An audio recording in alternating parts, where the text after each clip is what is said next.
স্থানীয় সরকার মন্ত্রীর প্রসঙ্গে যাবার আগে আমরা যদি স্বরাষ্ট্রমন্ত্রীর বক্তব্য একটু আসি, তিনি আজকে সংসদকে বলেছেন যে নির্বাচন যাতে বিলম্বিত না হয় সেজন্য বিএনপি জুলাই সনদে আপোষ করেছে। আমরা একটু যদি আসতেই চাই কামরুজ্জামান রতন আপনার কাছে এই বিষয়টি নিয়ে, জুলাই সনদে আপোষ করার বিষয়টি যদি একটু বিস্তারিত বলতেন। আপোষ বলতে আমি যতটুকু বুঝেছি, জনাব সালাউদ্দিন ভাই যা বুঝিয়েছেন, এখানে নির্বাচনটা 12ই ফেব্রুয়ারিতে যে নির্বাচনটা হলো, এই নির্বাচনটা হোক অনেকে চায়নি।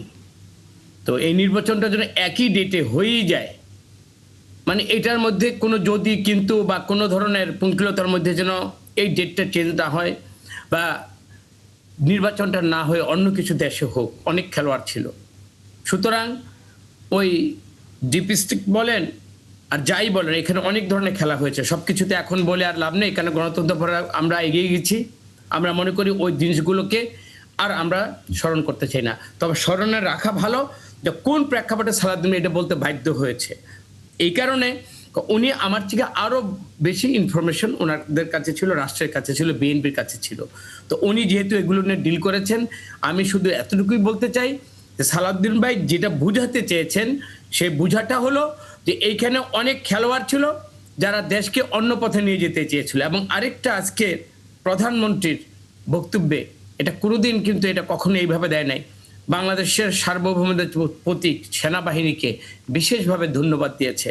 আমিও আমার টকশোতে অনেকভাবে বলেছি, সেনাবাহিনী 18 মাসের মধ্যে নির্বাচন, জেনারেল ওয়াকার সাহেব যেভাবে ধীরপ্রত্যয়ে ওনার এই সার্বভৌমর যে প্রতীক সেনাবাহিনীকে দেবে এবং সেনাবাহিনী সহ সর্বাঙ্গে যতগুলো অপরাপর, যতগুলো আইন প্রয়োগকারী সংস্থা ছিল নির্বাচন কন্ডাক্ট করার জন্য, যতগুলো আমাদের অর্গানিক বডিটা ছিল, সবাইকে এক কাট্টা করে নির্বাচনের জন্য যেভাবে প্রস্তুত রেখেছে সেনাবাহিনীকে আজকে বিশেষভাবে ধন্যবাদ দিয়েছে। আমার মনে হয় এই ধন্যবাদের বিশেষ কারণটাই হলো সালাউদ্দিন ভাইয়ের বলার মানে অন্তর্নিহিত একটা ভাবার্থ। সুতরাং আমি মনে করি সালাউদ্দিন ভাই বাস্তবতার নিরিখে ওইভাবে বলেনি। রাজনীতিতে সবসময় সরল কথাগুলো, সত্য কথাগুলো বলা যায় না, তাহলে আমাদের মধ্যে ইনার কনফ্লিক্টগুলো বাড়বে। তো এটাকে আমরা শুধু এক কথায় আমরা বলি যে অনেক জল মানে মানে অনেক কিছুর মানে অনেকে ঘোলা পানিতে মাছ শিকার করতে চেয়েছিল। দেখেন আজকের যে পরিবেশটা, দু একজনকে আমি যদি এই টক শোতে যারা করে দেখেন পাশ করতে পারেনি, জনগণের ভোটে তারা নির্বাচিত হইতে পারেনি, কিন্তু টকশোতে যারা যখন কথা বলে চোখ মুখ অঙ্গভঙ্গিতে আপনি দেখেন 16 দিনে দেশ উল্টে ফেলবে, গণঅভ্যুত্থান করে ফেলবে আরেকটা, তারপর সার্বভৌমত্ব প্রতীক ক্যান্টনমেন্ট দখল করে ফেলবে। এই দু একজন কিন্তু টকশোর মাধ্যমে কিন্তু বাংলাদেশের রাজনৈতিক যেমন গণতান্ত্রিক শান্তিপূর্ণ পরিবেশটাকে তারা কিন্তু ঘোলাটে করতে চায়। ওই তারাই যারা ঘোলাটা করতে চেয়েছিল, তাদের উদ্দেশ্যে সালাউদ্দিন যা বলেছে যথার্থই বলেছে।